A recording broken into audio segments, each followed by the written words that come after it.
Hello and welcome to Fortress, Alaska. I'm your host Dave, and today we're going to be talking about the 40 Smith & Wesson. The truth about the 40 Smith & Wesson. Not the myths, not the hearsay, not the conjecture, but the truth about the 40 Smith & Wesson. So to start off with comparison, this is the 10 millimeter, the 40 Smith & Wesson, which is really a shortened 10 millimeter, the 357 SIG, and the 9 millimeter as the size standard. So you get an idea of size based on the 9 millimeter, which everybody's familiar with. So let's start with the 10 millimeter. 10 millimeter was developed in 1983. It has an operating pressure of 37,500 psi, and that's important. We'll come back to that. Typically, it fires a 180 grain bullet at 1,300 feet per second. Now, that's the actual proper load for a 10 millimeter. You have to watch because a lot of 10 millimeters loaded down to basically 40 Smith & Wesson power, and we'll get to that in a bit too. So it has a proper 10 millimeter, will have over 700 foot-pounds of energy, so it's quite potent cartridge. The FBI selected it for use as the perfect cartridge for them after the infamous 1986 Miami-Dade shootout, where there were a lot of failures. Some blamed on ammo, some blamed on training. There were a lot of errors, and if you want to really learn the most about it, Paul Harrell does a great video talking about the shootout where he explains things in detail, and he's far more knowledgeable on that subject than I am. But if you want to learn more about it, go watch his video. The problem with the 10 millimeter for the FBI was qualification scores went down. Agents had trouble handling it. The grips have to be bigger than 9 millimeters because of the longer round. As you can see, it's longer there. We'll move a 9 millimeter over there to show for a size comparison. So it is a substantially longer round, so your grip is bigger. And it was just harder for them to use. So they decided that, the FBI I should say, decided that the perfect loading would be a 180 grain bullet at 1,000 feet per second. So a lot of 10 millimeter was loaded down to that loading. And then still today, you can buy 10 millimeter ammo that's loaded that week. So Smith & Wesson said, well, if that's the loading you want, we can shorten the cartridge, get the same loading, and put it into a 9 millimeter size frame. So let's put that 9 millimeter next to the 40 Smith & Wesson. So now, see, they're basically the same length. So now they got their 180 grain bullet out of the 10 millimeter diameter cartridge going at 1,000 feet per second. And it operates at 35,000 psi. So does the 9 millimeter Parabellum. I've heard many people say that it's a high pressure round. Well, either they don't understand how firearms work or they don't understand terminology. But the operating pressure is 35,000 psi, which is the same as the 9 millimeter. So if it's a high pressure round, then so is the 9 millimeter. Remember, the 10 millimeter operates at 37,500 psi, so it's a bit higher. And no one complains about 10 millimeters breaking the guns apart, but people have this myth that 40 Smith & Wessons breaks the gun apart. If your gun breaks apart, it's the manufacturer's fault, not the ammo's fault. The recoil spring is what changes to handle additional recoil from a more powerful round that launches a heavier bullet at a faster speed. It's your recoil spring, so proper recoil spring takes care of that. So I don't know what kind of cheap firearms people are using that they're falling apart. I've never had any issues with my 40 Smith & Wesson. I know people who carry them professionally and put more rounds through them than most people ever will, and they've never had problems with their guns either. So that's just a myth. So anyway, like I said, the FBI went to the 40 Smith & Wesson, which was developed in 1990. Like I said, it's a 180 grain bullet, 1,000 feet per second.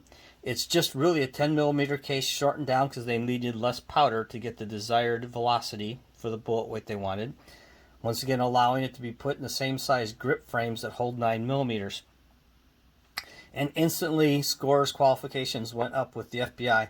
It was also adopted by a lot of police forces. And then the infamous 1994 assault weapon ban happened, which limited you to 10 rounds in your magazine. And with that, people said, well, if I can only have 10 rounds in the magazine, my choice is 9 millimeter or 40 Smith & Wesson. I'll take the bigger, more powerful ammo and have bigger holes going into things than the 9 millimeter because I'm limited to 10 anyway, so might as well use the more powerful, bigger ammo. When the assault weapons ban ended in improvements in 9 millimeter bullet designs, the additional capacity of the 9 millimeter put the 9 millimeter back on top. And 9mm is easier to shoot, and you'll see in the shooting video that my son has some problems with the 40 that he doesn't have with a 9mm. So when you see the shooting videos, you'll see that. And typically, the 10mm uses a 1 16" twist. Now, just for comparison again, the 40 Smith & Wesson, not the 40 Smith & Wesson, I'm sorry, the 357 SIG, which parent cartridge is the 40 Smith & Wesson, is basically just neck down to 9mm diameter. It's actually a 355 and not a 357. It's all about the name. 357 brings people into the 357 Magnum thought, but it's actually a 355 or 9mm. So it's the same diameter bullet as a 9mm. You just have a bottleneck cartridge so you can have more powder. So it launches a 125 grain bullet at 1350 feet per second, which gives you 506 foot-pounds of muzzle energy, I'm sorry, which is, you have to add 16% of that to get that up to a typical 357 Magnum. So why it's approaching 357 Magnum, it's not. And it operates at 40,000 PSI, more than any of the others. And you don't hear anybody talking about their 357 SIG getting blown apart and breaking up. So that's where that falls in.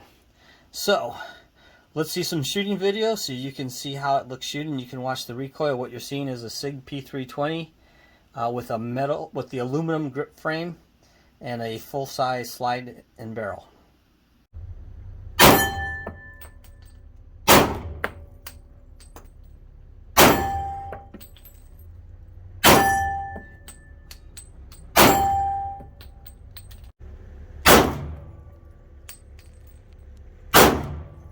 Sorry.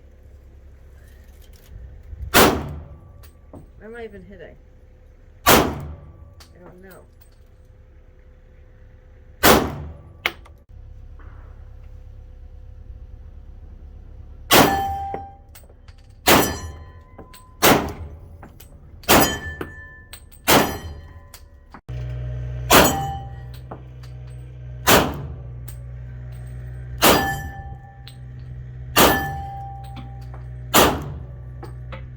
So as you can see from the recoil of the shooting, it does jump around a little bit more. I'm not the best shot in the world, but it is a little harder to shoot than the 9mm, but not significantly enough to make a difference for me.